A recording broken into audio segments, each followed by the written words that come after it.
Welcome to the Education Corner, a podcast by Education Choices magazine. Education Corner podcast would like to welcome Mrs. Kate Griggs, founder and CEO of Made by Dyslexia. Made by Dyslexia is a global charity founded and run by successful dyslexics. They aim to champion dyslexic thinking, providing resources, opportunities and education through the world's largest community of dyslexics and supporters. Kate has been working to educate people about dyslexia since 2004 and has written 2 best-selling books on dyslexic thinking. This is Dyslexia and Extraordinary People, as well as founding Made by Dyslexia and the newly launched University of Dyslexic Thinking. It's a real pleasure to have you with us. Thank you. It's great to be with you. Firstly, can you tell us about your background and how you came to found Made by Dyslexia? I'm dyslexic, so are literally my entire family. And having had a very rough start at school where I was basically told that I was never going to pass any exams and that my parents shouldn't have any hopes for me doing anything academic, I was then sent to a brilliant school, age 9, that actually recognised within a couple of weeks that I was dyslexic. I was perfectly capable, perfectly bright, and also really focused on dyslexic thinking skills, all the strengths that I had as a dyslexic child. So my life literally transformed from teachers being able to recognise why I was struggling and support the things that I was really good at. And the reason I've started Made by Dyslexia and the reason I've been campaigning so passionately for such a long time is that when I had my elder son, Ted, we had all the same things being levelled at him, age 5. He wasn't very bright, not to expect anything from him academically. He was clearly dyslexic. And it turned out there was nobody at his school trained in dyslexia. So I ended up going and training myself and then thinking, you know what, this is 30 odd years on, I have to do something about it because these are brilliant kids, absolutely amazingly bright, wonderful kids that are just being told that they're stupid and less than from such a young age. So it's a personal passion and a family passion and a need to champion for my son as well. And did they help you with your work? My boys, they did do a few TV appearances when I was first campaigning, but no, they're very, very supportive and love what I do. I think I probably drive them mad talking about dyslexia all the time now, but both my boys are dyslexic and they've both done really well in education, so they eventually got the support they needed. Many people believe that dyslexia is just about difficulty with reading and writing. What are some common misconceptions or misunderstandings about dyslexia that you often encounter?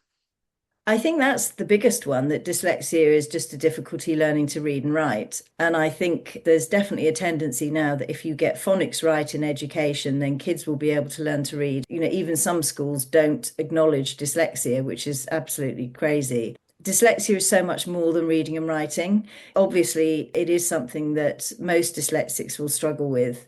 But if you have got good phonics instruction at school and really good literacy instruction, some dyslexics will get through without having that early struggle with reading. And it's what happens next. It's when the sort of workload goes up and there's a lot to remember and they're having to get their thoughts on paper.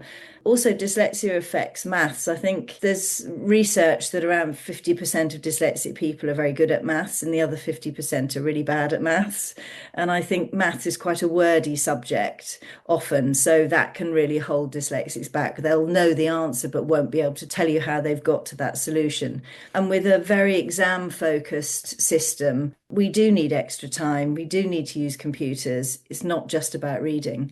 But also the thing that is really, really important is these incredible skills, the dyslexic thinking skills that come with dyslexia. It's as important or more important to recognise those skills because they're the most sought after skills in the workplace now. They're the soft skills that we don't really measure or treasure at school. So it's really important to see that pattern of strengths and challenges to support any dyslexic child or adult. You often talk about the power of dyslexic thinking. Could you explain what you mean by dyslexic thinking and how you feel it is such an advantage to dyslexics? So dyslexic thinking was actually added as an official skill by LinkedIn. So you can now add it on your LinkedIn profile. And it was also entered as a term in the dictionary. And it is an approach to problem solving, assessing information and learning, often used by people with dyslexia, that involves pattern recognition, spatial reasoning, lateral thinking, and interpersonal communication. So those skills are all the soft skills that cannot be taken over or replaced by artificial intelligence. And the reason we refer to it as a superpower is if you think of a dyslexic person's way of processing information and learning, they have a very spiky profile. So they're really bad at certain things, and they're all the things that we actually measure and treasure in schools. So rote learning, spelling, punctuation, and grammar, all the things that we traditionally see as intelligence, those things dyslexics will struggle with. But the top spikes that dyslexics have, which is all of the things that I've just read to you there, interpersonal skills, complex problem solving, creative thinking, those are all the most vital skills in every workplace around the world, as artificial intelligence is taking over a lot of the manual work, if you like, and the regular intelligence. It is these new soft skills that AI can't do. And we've just released a report called Intelligence 5.0. In the report, we've worked with Randstad, the world's biggest recruitment company, and they have found that those 4 skills that are completely aligned with dyslexic thinking are the most sought after skills in every workplace, in every sector globally. So we have to make sure that's translating into education, and we're not actually just looking at the traditional skills and the standardized testing that we know artificial intelligence is just going to ace over humans. We need to look at these really important human skills that are going to be so vital for now and the future.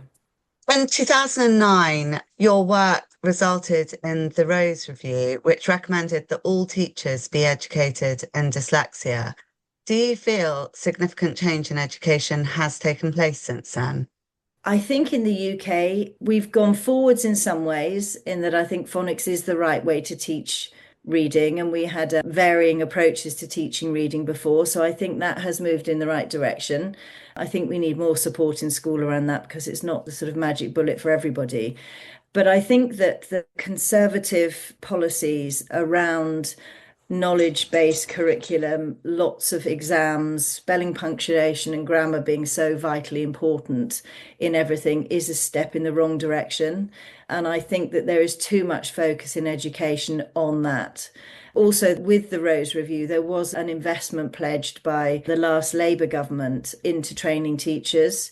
And sadly, they did start on that. But as soon as we had a change of government, that was then removed. So I think in many ways, there's a lot better understanding of dyslexia, but that isn't always translating into schools. And I think as long as we have this really, really rigid exam system, dyslexic children are going to be disadvantaged because it fits into our challenge wheelhouse, not our strength wheelhouse. What changes do you think then that schools and teachers can make to improve outcomes and enjoyment of education for dyslexic pupils? I think the first thing that schools need to do is to level the playing field. So they need to be finding every dyslexic. Screening throughout school, year-on-year screening, is a really, really brilliant thing for schools to do, because some dyslexics will be obvious at 5 and others will not be obvious until later into their school life. Identification is the first thing, because for a dyslexic person, it enables you to understand why you can't do what other kids can do. And that's really helpful for parents and teachers too. We 100% have to put as much focus on strengths as challenges, because it's the confidence that you can build through the things that you're good at that helps you to really persevere and hunker down to do the work that you need to do to keep up. I do think that project-based learning and more of a balanced curriculum is something that we really need to adopt. It's something that the OECD are working very hard to push in schools around the world, and we're working with them as a charity. So I think there is a lot that needs to happen with curriculum change. But I think for schools, recognise that you have got brilliant dyslexic thinkers in every single classroom that actually need to have their strengths championed and not to put as much pressure on exams. We have too much of an exam-focused education system, and I think schools constantly feel that they have to reach the standards, so they put too much emphasis on that. And I think for parents, you can make the world of difference as a parent if you don't constantly push and compare your kids to others academically. Every dyslexic child will be brilliant at one or several things, and that's what you need to really nurture. So just recognize that the future is not all about academic passing exams, because that's not important when you get into the workplace. What advice, you've given some just then, but for parents of dyslexic children, we deal with many of them ourselves. How would you best recommend that they support their children? The first thing you should do is learn about dyslexic thinking, learn about the new way that dyslexia is being seen and viewed, because I think knowledge is power. It will help you to be able to talk to your school, and it'll help you to be able to talk to your child as well.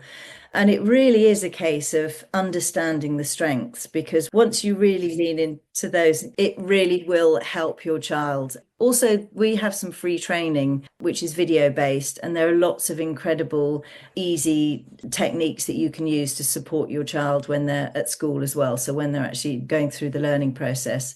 But be their champion, talk to the school about the things that they're good at, ask the school to make sure they really focus on those things and not just too much emphasis on strict curriculum and passing exams.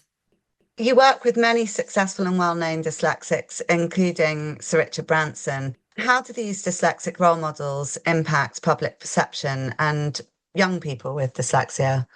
I think they definitely help. They're brilliant at getting the media to notice. We get lots of coverage. When we launched Dyslexic U in New York during the UN General Assembly, we had Richard Branson, Princess Beatrice, Dame Maggie, Adair Pocock, the space scientist, all of those people talking about their dyslexia and being open about it.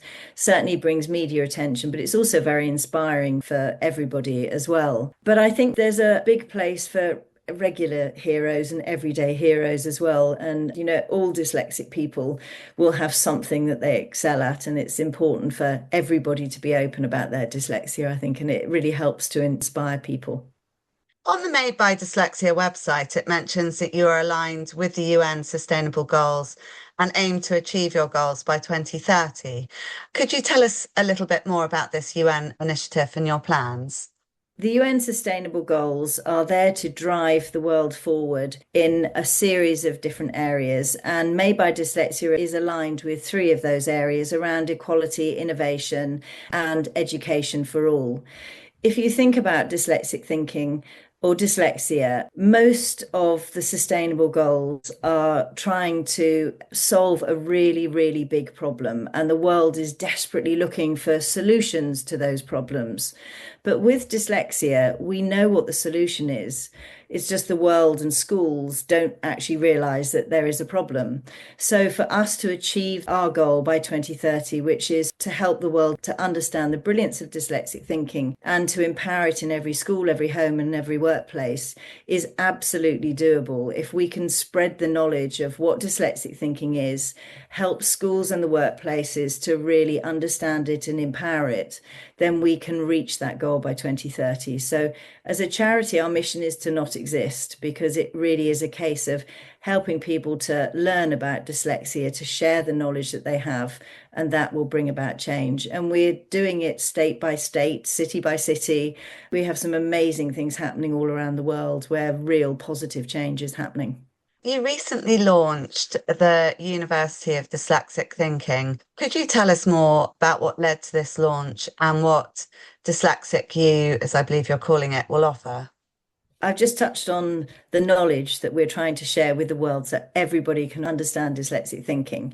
So we've created free training for schools, and that sits on Microsoft Learn. We've created free training for the workplace, and that sits on LinkedIn Learning. And this is training for the people. So the idea behind our courses on Dyslexic U is they help dyslexic people to understand their own dyslexic thinking and why it's so valuable in each sector. And it's also for people who are not dyslexic to understand what dyslexic thinking is and how they can learn to think more like a dyslexic so they can be successful. And we've partnered with Open University, and we've launched with two courses, one on entrepreneurs and startup mentality, And that features world-leading entrepreneurs from Richard Branson to Barbara Corcoran to amazing social entrepreneurs who've used their dyslexic thinking to do incredible things with social business as well. And then the second course that we've done is on change makers and activism. And in that, we've interviewed amazing dyslexic thinkers like Erin Brockovich, Princess Beatrice, Gina Allwang, who started Virgin Unite and actually worked on the Elders, the amazing group of people, including Desmond Tutu and Nelson Mandela, who have done incredible things globally. So it's very, very inspirational insight into how dyslexic thinking, doing things differently, being disruptive, can really help to achieve incredible things. And we have a whole series of courses coming later this year. We have one that's supported by the Muhammad Ali Centre around sport and high performance or peak performance. All sorts of incredible areas we'll be covering, releasing new courses constantly. And the Made by Dyslexia website often mentions how AI and other technologies are changing the nature of work and the required skills to succeed in the workplace. How do you believe that technology such as this will affect dyslexic people in the workplace and beyond? Well, for any dyslexic who's used ChatGPT, it is an absolute game changer.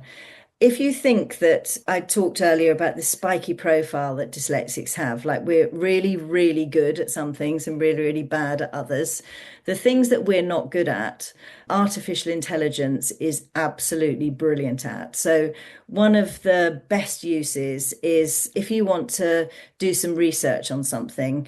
Before AI was around, you'd have to sit with Google, putting things in, reading through masses and masses and masses of articles online to be able to then pull everything together. That's really time consuming for a dyslexic person. But when you use ChatGPT or artificial intelligence, it does all of that compiling of information for you. And then what a dyslexic person can do is then question and drill into that information to ask unusual questions and come up with different angles and really interrogate artificial intelligence.